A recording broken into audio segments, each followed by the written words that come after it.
So welcome to Knockhill Racing Circuit's pit lane. It's Friday, it's the Bennetts British Superbikes, and we've got Luke Mossey and Andrew Irwin here, just sunning themselves in pit lane after a decent FP1. Free practice 2 this afternoon. But Luke, first of all, how's the body holding up after FP1? Yeah, not too bad. We were here last week for the private test, and just feels a bit worse this morning, but I've got some painkillers to take before FP2 and see how we get on. I think we're just going to have to go back to doing short runs so that I'm not going to wear myself out before Sunday comes. But FP1 went okay, went quicker than what we did here last week. Still need work on a few issues on the bike, but all in all, not far off, so hopefully we can have a good afternoon and get the bike ready for qualifying tomorrow. Yeah, you seem to come out the box really quickly. You were at the top of the timesheets, and I was not going to say a bit surprised, but I do know you're feeling a bit sore. But you know, you stayed there or thereabouts, and did the pain start kicking in throughout the session? Yeah, we just worked on the bike. We didn't put a tyre in at the end. We stayed on the same tyre the whole session, so not that really matters today, because obviously you just need to get the bike set up ready for tomorrow and Sunday. But yeah, I'm feeling good. Hopefully the ribs get a bit better as the weekend goes on. Just keep dosing myself up with painkillers and then see where we end up. Andrew's looking at you there wondering what you're taking, because you told me it was just sheer mossy the last time. You know? Well, yeah, I'm southerner and so I'm hard anyway. But Shandy drink. We'll leave it at that. We'll leave it at that. Thank you very much. Look, how's the mood in the camp? First of all, everything good with the rest of the guys? Yeah, everything's good. I think Leon stayed in the same tyre as well then, so I think he's still got a few issues that he wants to work on this afternoon. But yeah, all in all, good. Good stuff. We'll let you grab some lunch. And Andrew Irwin, you finished that free practice session in P12, but I was watching you going around there. There was good, consistent, long runs on what looked like not a new tyre. Yeah, I actually put a new tyre in at the end. We only went 1.1 faster, but at the end of No sugar. At the end of the first tyre, we weren't that far away from what we'd done. You know, I think it was lap 28 or something with the old tyre. I was 0.1 away from my best, so that means there's more to come with the new tyre anyway. Then I need to get the most out of it. That's probably something I've struggled a little bit with the Superbike, is the getting out there and going flat out and making the most of the tyre. You know, I think I'm still going into the corner, maybe going into the turn faster, when really I should be getting out of the turn faster. And it's just one of those things that I can keep working on. You know, it would be a problem if I was thinking, well, how am I going to go faster? But I know every time I ride, we take steps. And from the test that we did here a few weeks ago, I'm 0.5 faster, so it shows that we're learning a lot and we're making steps into the right direction. How much of a learning process was Snetterton, and how much can you bring forward from Snetterton to this Knockhill meeting? Yeah, you know, I think it shows that we went to Snetterton after being here, and if you're 0.5 faster, you've definitely learned a lot at the previous weekend. We learned a lot at the test, and sometimes it's not what you actually learn at the test. It's when you come away from it, you think about it, you analyse it, and you have time away, and you just realise that, oh, this is what I was doing wrong, or I need to clean up here, or you know. So no, if we're going in the right direction, the team's done an awesome job. You know, it made me feel really welcome here, and Snetterton was a really good race weekend, apart from obviously the first race where I made a complete idiot of myself. But it's one of those things, you know, you live and learn. We've all done it, and it was just a pity to do it that way, because it kind of ruined what was a really, really good weekend, I felt. So race 2, I was in the top 10, I was 10th. A few people crashed out, but you have to finish to get a top 10, don't you? So this weekend, if we can be in the top 10 again, I think that's good. Just keep making steady progress and stay calm.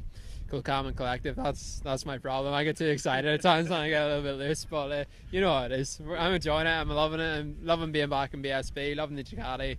So when you love so many things as I love, and enjoying it as much as I am, the results will hopefully come, and we'll just keep chipping away. You need to save some of this energy for being on the bike, mate. Good luck. Cheers. Okay? Thank you very much. Let's take a little walk up pit lane just now.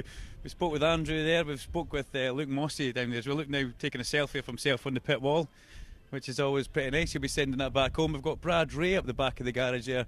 Just a decent showing from Brad Ray. Actually, he had a fabulous FP1 actually from nowhere. Leapt up the timing sheets, and first of all, mate, good to see you. Cracking FP1 for you there. Yeah, it's good. Yeah, to be fair, I haven't been here since last year. I mean, a lot of the other boys have been here testing, so it's nice to spin some laps this morning and just get into the groove of things again.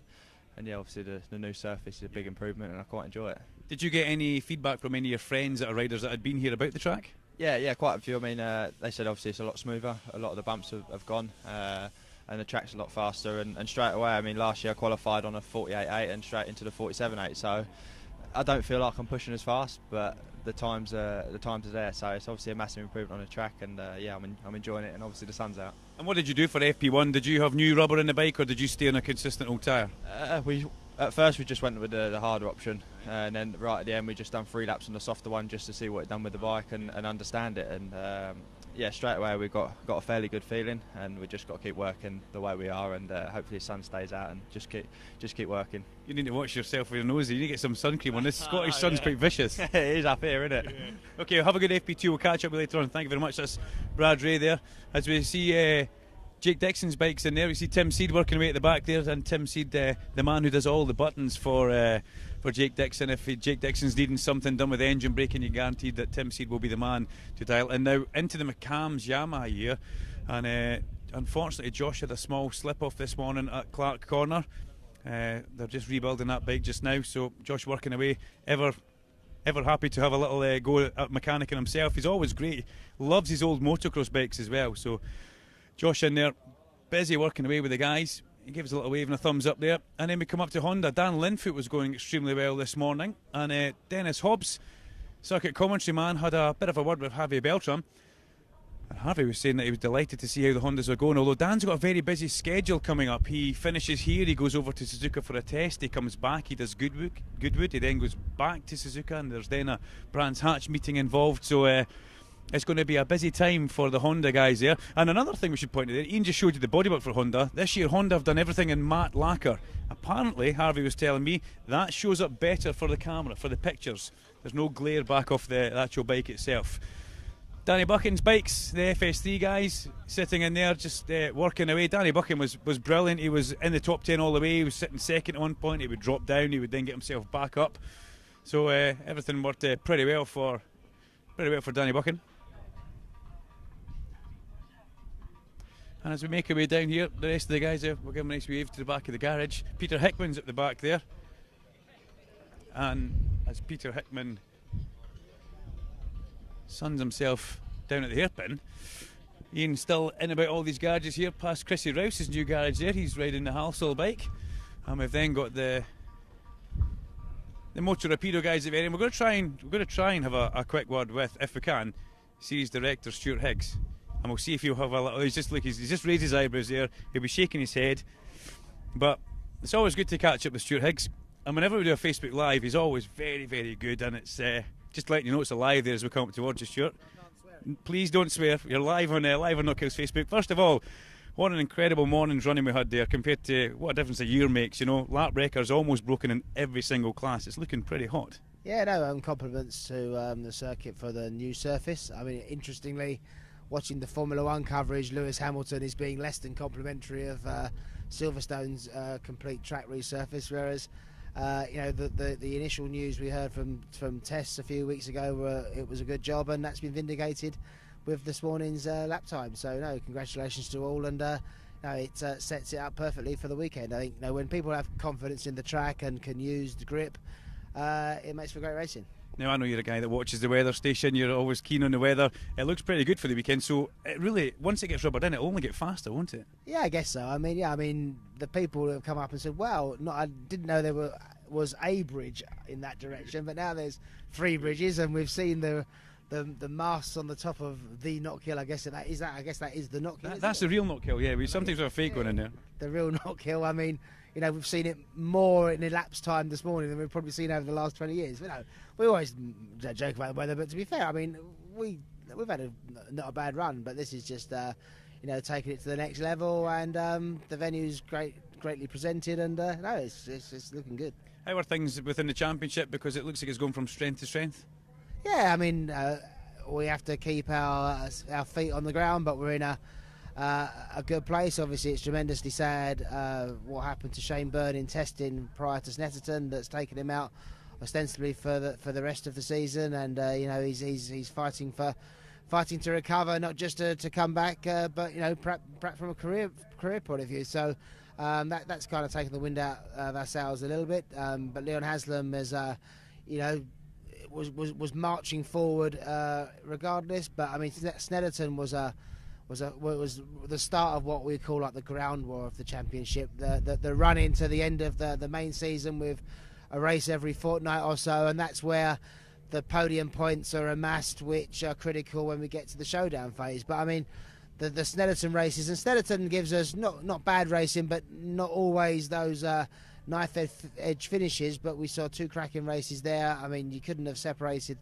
Haslam and Brooks by any more as they came across the line, elbows locked. So a track like this, just 1.2 miles in lap length. I think it was when I took a glimpse at the screens during FP1. I think the top 15 were under a second, and as we saw, those who watched MotoGP, when you've got a group of 15 that are within a second, there's nothing in it when it comes to the race. So, you know, with the BSB technical regulations, you know, there's not a huge amount of gains to be made because the regulations are so tight. There's no big electronic strategies to play with. It's you know, fairly close parameters to modify, which keeps the racing really close. And you know, I hope we're in for a classic. Sure, thank you very much. Always good to catch up with you. Shaky, if you're out there, get well soon from everybody at Knockhill. We do hope to see you back in the Bennetts British Superbike Championship pretty soon. And why not get your tickets booked, guys? You can do that online by checking out knockhill.com, or you can text or phone the girls in the office on 013-372-3337 and come and join the party, because it's sure to be a great one at Knockhill. Until next time, Stuart, thank you very much. Yeah, and of course, there's that small thing happening on Saturday, the football thing. Are you aware of that? No? Oh, we've done the Keep You Up Challenge. Do you want a shot of that? No, it's okay. But you know, football. Yeah, it's there's a small match on at 3 o'clock, so you can watch BSB. Oh, the Sweden game, yeah. That'll be the one. You know, the closer we are, the further we are apart. You know, I was watching it the other night, and I found myself like willing England on for that penalty shoot, and because it was, you could almost see what was going to happen. But you know, being an Englishman, obviously you're following the World Cup closely. Yeah, no, I mean, look, I think the nation's been lifted by it. I mean, love or hate football, it gets the column inches. So, you know, I think we have to try and embrace it, and no, it's good. And when sport is on the front page of national newspapers as opposed to all the boring politics, you know, that's not a bad thing. Can you keep you up, Stuart? The only keeping up, I'll pass on that, as I was kept up for most of the night due to your ridiculous 24 hours of daylight that we have up here, and a car alarm going off most of the night next to my hotel. So. Well, at least the car had an alarm down in Dunfermline. Stuart, thank you very much. We'll catch up with you later on. That's all for Knockhill Facebook Live just now, guys. We will come back with one later on. Until then, why not come along and join the party? Get yourself to Knockhill Racing Circuit. The Bennetts British Superbike Championship is well and truly on. It's hot, and we've got all the free practice 2 sessions to run through this afternoon.